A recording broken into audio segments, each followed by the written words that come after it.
excited about it. We're having fun doing it, and we've got great partners. So come to Newton County, see us do it. Joe Vignati, I'm the administrator for the Justice Division in the Governor's Office for Children and Families. I've been doing this work for 26 years in some form or fashion. I've worked in juvenile court, I've worked in juvenile detention centers, I've worked for the Department of Juvenile Justice, expediting kids out of placements, into placements, and then I've been with the Governor's Office for the last 13 years doing juvenile justice grants. So I'm really excited because we have new legislation that really is pushing our state forward. And we're here to talk about community and community-based services and the new code. So that's kind of what I focused my remarks on, or are we just introducing ourselves? No, I would like you to introduce yourselves with your background, which is exactly, you got an A+ on that part. Okay. And then the next thing is sort of a 5-minute summary of what your agency is then doing. I'm right on board. In regards to the regional code. Okay. And I'll try not to interrupt. No. I needed that help. I'll interrupt you later. I'm sorry I'm a little scattered, you guys. It's, I needed the help. Okay, so we're here to talk about community. And for me, let's do a quick informal survey, okay? You just have to raise your hands or not. You don't have to get up, you don't have to jump, you don't have to say anything, all right? So out of everybody here, how many of you think that children are best served in their local community as opposed to an out-of-home placement? Show of hands. Okay, great. Don't let your hands down. Wait, hold on. It won't be long, I promise. Okay. Good, this is good. Second question for you. How many of you think that juveniles before the court are best served in their local community as opposed to an out-of-home placement? If you think that, keep your hand up. If you don't, no judgment, or you don't know, you can drop your hand, it's okay. All right, good. See a lot of friends. Final question, I know your arms are getting tired here. How many of you think that your local communities believe that juveniles before the court are best served in the community? That is our challenge. That's exactly our challenge. Okay. That is our challenge because we have to implement this new law and educate the public about the benefits of community-based approach. So I'm going to give you, how much time I have left? 2 minutes? Yeah. I'm going to give you 2 minutes, the thumbnail sketch of all the work that's happened over the last 6 years, real quick. And I'm going to sit down and refer to my notes so I don't leave anything out.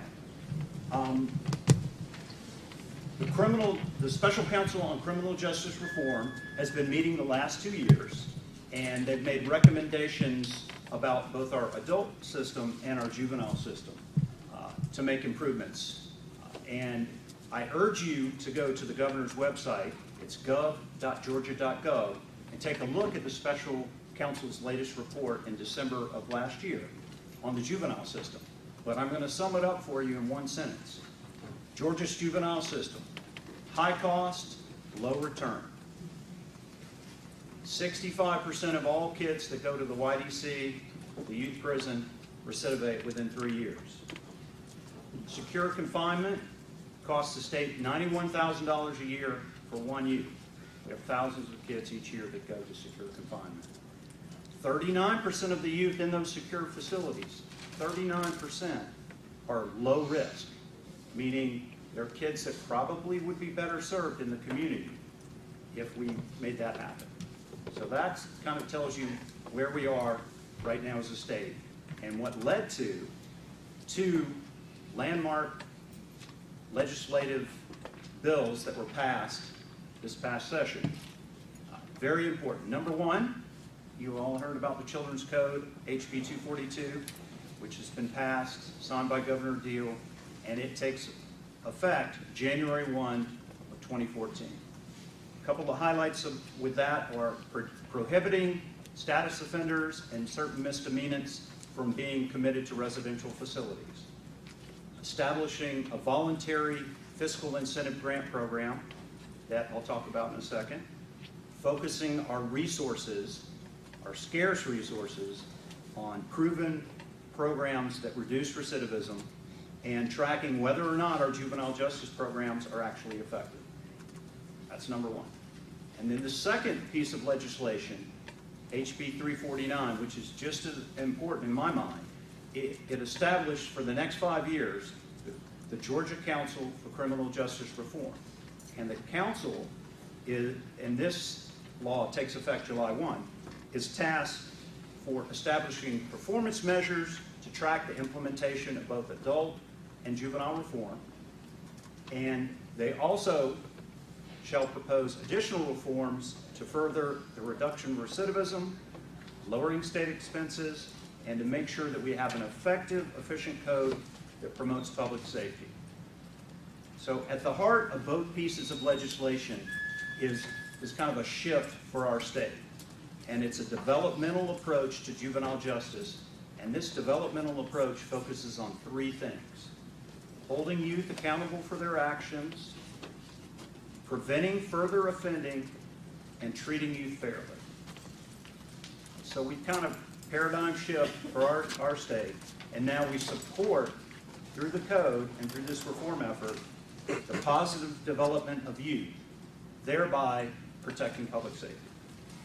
So I promised, I probably only have 60 seconds left, to talk a little bit about the voluntary fiscal grant incentive program. It's the opposite of a New York minute. I get going here. I've been waiting 26 years. He has.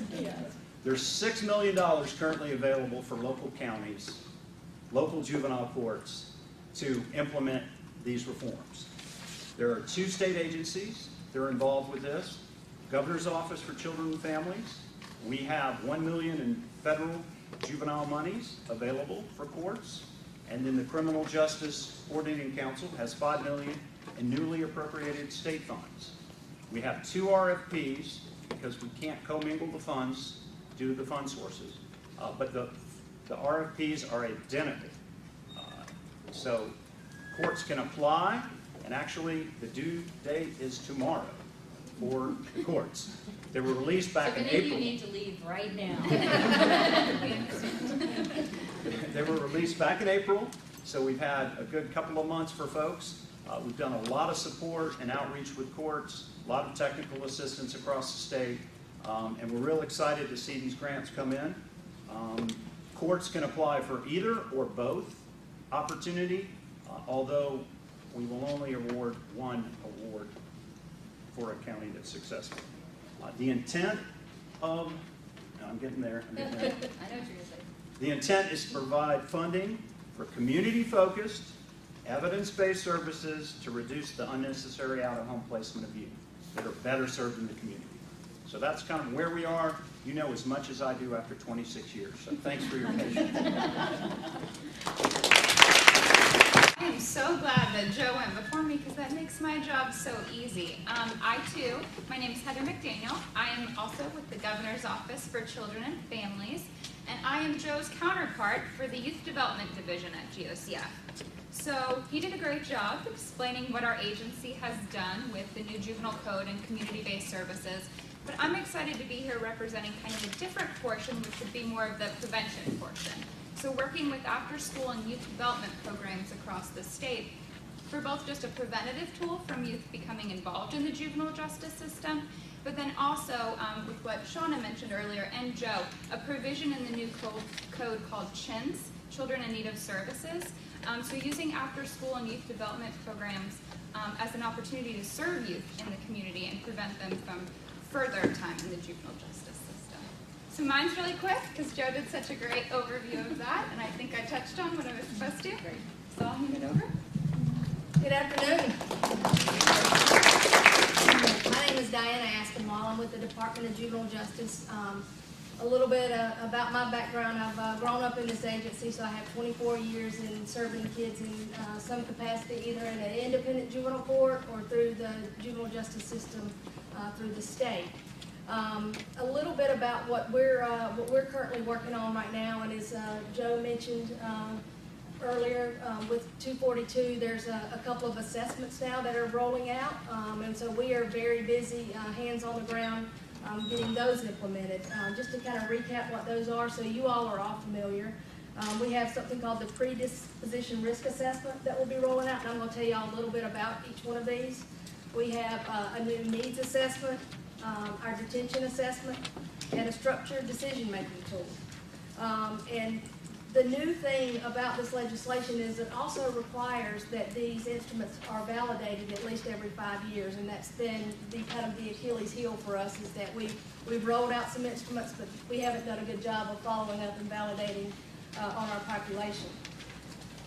We have many stakeholders that have been involved in this process: the Council of Juvenile Court Judges, Juvenile Court prosecutors, public defenders, juvenile court staff, Annie Casey Foundation, the Governor's Office for Children and Families, and the National Council on Crime and Delinquency have been providing some technical assistance for us. The assessments themselves, the first one that we're working on the predisposition risk assessment. This one will be 10 questions, and it's going to measure risk for a kid. And it is, it has some components of what you all may have known about in the past, something called our Comprehensive Risk and Needs Assessment, which we refer to as our CRN. We're very good at DJJ about throwing alphabet soup at you guys, so if I say an acronym, please stop me and I'll be happy to explain it to you. We hope to have this predisposition risk assessment implemented by October 1st. So we have some pretty lofty goals. This is a brand new instrument. The next will be the structured decision-making matrix. A lot of criticism that we've gotten from community as well as judges and other partners is that once a kid gets committed to us, what's going to happen? So this instrument would help to guide those decisions and give them a better idea that if they do commit this kid to the state, or if they make a disposition, what is going to happen with this kid. That too will be October 1st.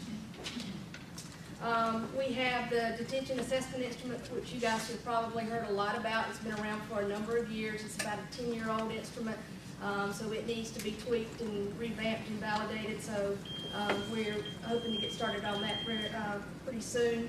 And then the last instrument will be the comprehensive needs and risk that we hope will be on the ground in May of 2014. So that's a little bit about what we're working on right now at the Department of Juvenile Justice. Good afternoon. I'm